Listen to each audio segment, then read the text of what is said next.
안녕하세요. 매일 아침 6시에 오는 케어유 뉴스 김영래 편집장님 칼럼 있잖아요. 보통은 하루를 시작하는 어떤 지혜나 영감을 주곤 하는데 오늘 저희가 볼 칼럼은 좀 달랐어요. 맞아요. 제목부터가 기후 위기 시대 식량 시스템은 왜 흔들리는가? 아, 이건 정말 아침 명상보다는 찬물 샤워 같은 느낌이었죠. 예, 바로 그거예요. 날카로운 경고. 네네. 기후변화라는 이 거대한 이야기가 그냥 북극곰 얘기가 아니라는 거. 당장 여러분의 은퇴 자금, 그리고 오늘 저녁 장바구니랑 어떻게 딱 붙어 있는지를 아주 집요하게 파고들더라고요. 바로 그 점 때문에 오늘 저희가 이 칼럼을 좀 깊게 들여다보기로 한 겁니다. 칼럼이 말하는 이 자연 리스크라는 개념이 그냥 막연한 불안감이 아니라 우리 삶에 아주 구체적인 재무 계획에 어떤 영향을 주는지, 그래서 우린 뭘 준비해야 하는지 그 실마리를 찾아보는 게 오늘의 목표입니다. 네, 특히 칼럼 시작을 여는 인물이 아주 인상적인데요. 영국 최대 유통업체죠. 테스코의 전 CEO, 데이브 루이스. 이 비즈니스맨의 입에서 나온 경고를 통해서 이 문제가 얼마나 현실적인지 한번 같이 짚어보시죠. 그 이야기부터 바로 시작해보죠. 칼럼이 이 한마디로 그냥 문을 열어버려요. 자연 리스크는 곧 비즈니스 리스크이며 식량 시스템이 붕괴할 가능성도 고려해야 한다. 솔직히 이거는 환경운동가가 아니라 거대 기업 CEO 입에서 나왔다고 하기엔 너무 강한 말 아닌가요? 그렇죠. 바로 그게 핵심이에요. 누가 이 말을 하느냐가 메시지의 무게를 완전히 바꿔놓는 거죠. 그가 말하는 건 무슨 기업의 사회적 책임, 이런 차원의 이야기가 아니거든요. 그런 게 아니다. 네, 이건 생존의 문제예요. 비즈니스의 지속 가능성에 대한 뭐랄까 극단적인 위기감의 표현인 거죠. 식량을 팔아서 돈을 버는 회사의 전 최고 경영자가 식량 시스템이 붕괴할 수 있다고 말하는 거니까요. 와, 정말 등골이 오싹해지네요. 그런데 칼럼은 이 경고가 단지 기업 경영자들만을 위한 게 아니라 특히 은퇴 후에 고정된 소득으로 생활해야 하는 시니어 세대에게 훨씬 더 치명적일 수 있다고 강조하더라고요. 왜 그런 거죠? 생각해보면 아주 직접적인 이유 때문이에요. 소득은 딱 정해져 있는데 우리 삶을 유지하는데 가장 기본적인 비용, 그러니까 식료품비가 예측 불가능하게 막 오른다고 생각해보세요. 아, 상상만 해도 끔찍하네요. 다른 건 줄일 수 있어도 먹는 건 줄일 수가 없잖아요. 그렇죠. 매달 받는 연금은 그대로인데 배추 한 포기, 사과 한 알 가격이 막 걷잡을 수 없이 뛰면 생활의 안전 기반이 그냥 뿌리부터 흔들리는 거죠. 칼럼은 이걸 먼 미래의 재앙이 아니라 지금 당장 여러분의 노후 재무 계획을 다시 들여다봐야 하는 현실적인 변수로 딱 짚어주고 있어요. 듣고 보니까 저희 부모님 생각이 나네요. 시장 다녀오실 때마다 뭐가 또 이렇게 올랐다, 한숨 쉬시는 게 그냥 하시는 말씀이 아니었던 거예요. 네네. 결국 내 노후 자금의 가치가 날씨에 따라 변동될 수 있다는 이야기잖아요, 이게. 맞습니다. 아, 정말 무서운데 그럼 대체 우리가 어쩌다 이런 상황까지 오게 된 걸까요? 거대 슈퍼마켓 체인 CEO가 이런 경고를 해야 할 정도로 문제가 심각해진 그 근본적인 원인, 칼럼은 뭐라고 진단하고 있나요? 칼럼은 그 원인을 아주 오랫동안 우리 경제 시스템 전체에 깔려있던 하나의 잘못된 가정에서 찾고 있습니다. 잘못된 가정이요? 네, 바로 자연은 공짜이고 무한하며 언제나 예측 가능하다는 믿음이죠. 식품 기업들은 안정적인 기후와 비옥한 토양이라는 그 기반 위에서 자신들의 사업 모델을 다 만들어 온 거거든요. 마치 공기처럼요? 네, 그냥 당연히 주어지는 자원이라고 생각한 거죠. 월세를 내지 않아도 되는 거대한 공장 같은 거였군요, 자연이. 정확합니다. 그런데 이제 그 공장의 기반이 무너지고 있는 거예요.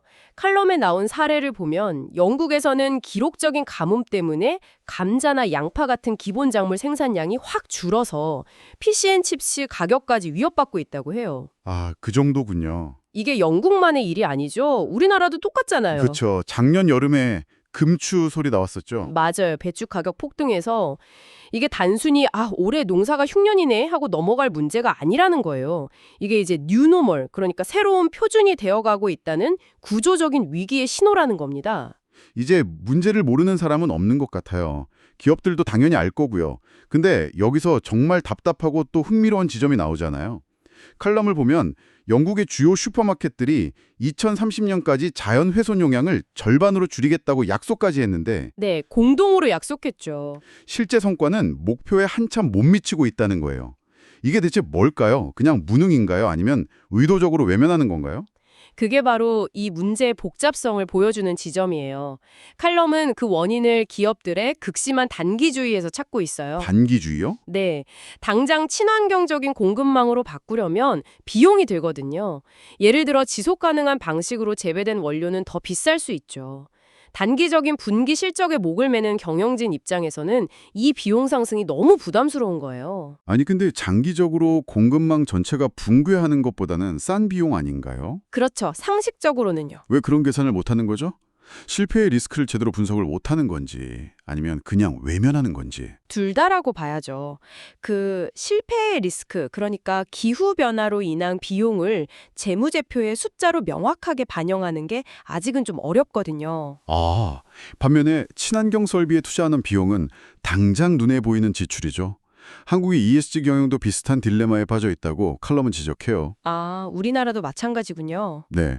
겉으로는 ESG를 외치지만 실제로는 홍보 구호에 그치거나 공급망 가장 아랫단계에 있는 농장의 노동 환경이나 토양 오염 문제까지는 들여다보지 않는 경우가 태반이라는 거죠. 결국 장기적인 생존과 단기적인 이익, 그 사이에서 계속 이익 쪽으로 끌려가고 있는 셈이네요. 맞습니다. 기업들의 그런 단기적인 판단이 결국 부메랑이 되어서 우리 모두에게 돌아온다는 거군요.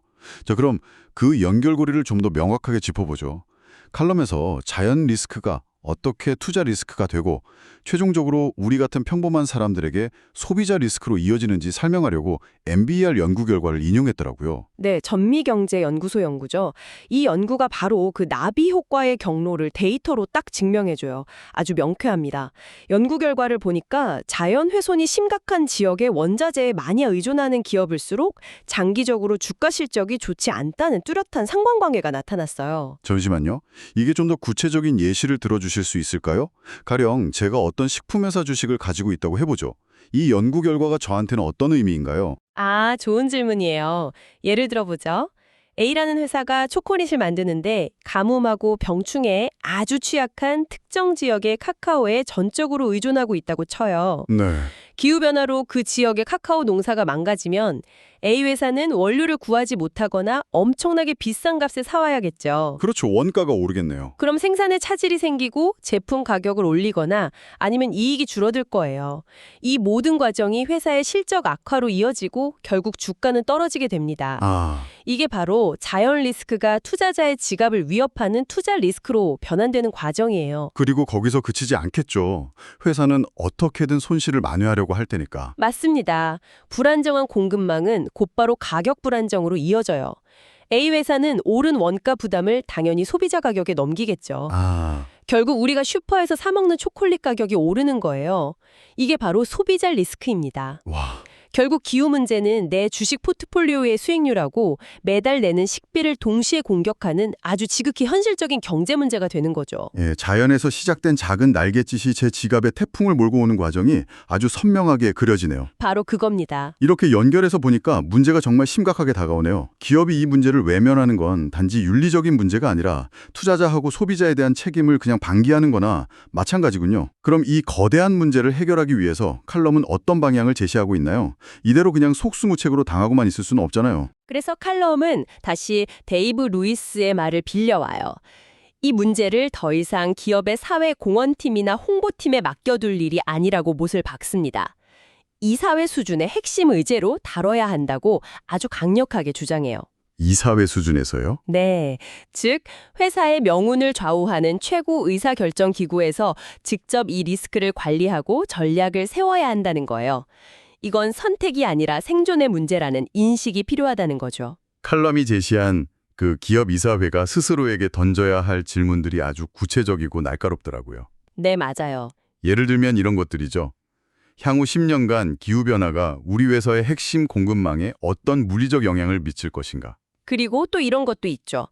원자재 가격 변동성이 지금보다 두세 배 심해진다면 우리 제품을 사는 소비자들의 구매력을 어떻게 변화할 거고 우린 어떻게 대응할 것인가? 바로 그 질문들이 핵심이에요.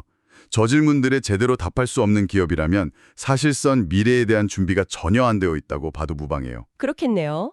그리고 그런 기업의 미래는 불투명하겠죠. 결국 우리가 투자자로서 또 소비자로서 저런 질문들을 기업에게 끊임없이 던져야 하는 이유이기도 합니다. 기업의 답변 수준이 결국 우리가 매일 먹는 음식의 가격과 품질, 그리고 우리 자산의 가치를 결정하게 될 테니까요. 좋습니다. 기업의 역할을 이야기했는데 이제 칼럼은 다시 시선을 우리 개인, 특히 시니어 세대에게로 돌립니다.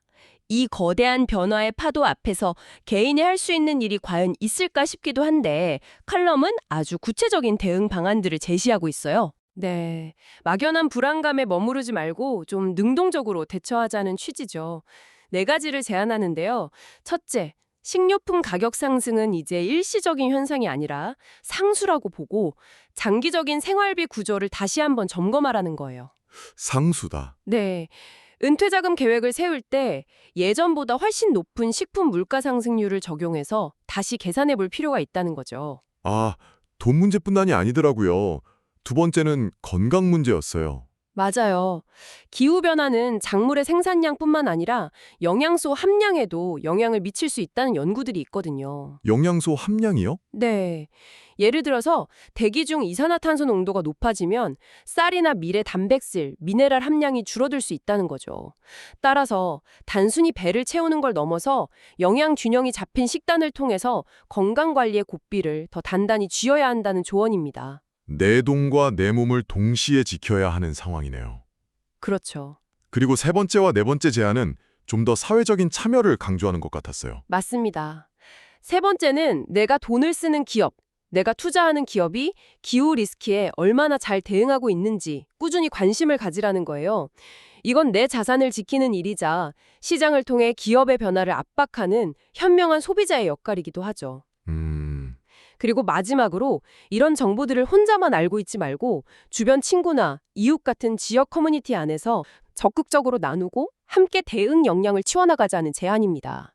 혼자서는 힘들지만 함께 목소리를 내고 정보를 교환하면 더 나은 대안을 찾을 수 있으니까요. 오늘 김영래 편집장의 칼럼을 통해서 자연 리스크라는 단어가 더 이상 환경 뉴스에나 나오는 그런 추상적인 개념이 아니라는 걸 확실히 깨달았네요. 네네. 이건 제 은퇴 계획서와 식료품 영수증에 직접적으로 찍히는 아주 구체적인 숫자의 문제였습니다. 맞습니다.